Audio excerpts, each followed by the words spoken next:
ఎంత ఉన్నతమైన స్థాయికి వచ్చినా మనలో నుంచి రావాల్సిన మాట ఏంటో తెలుసా?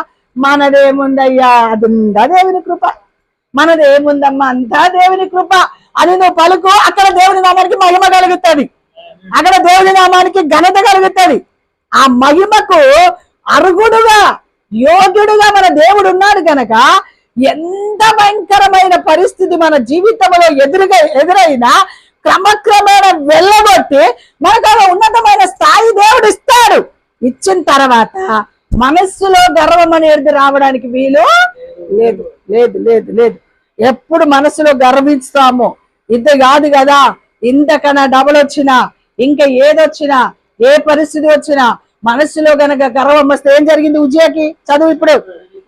అయితే అతడు స్థిరపడిన తరువాత అతడు మనస్సును గర్వించి చెడిపోయాను.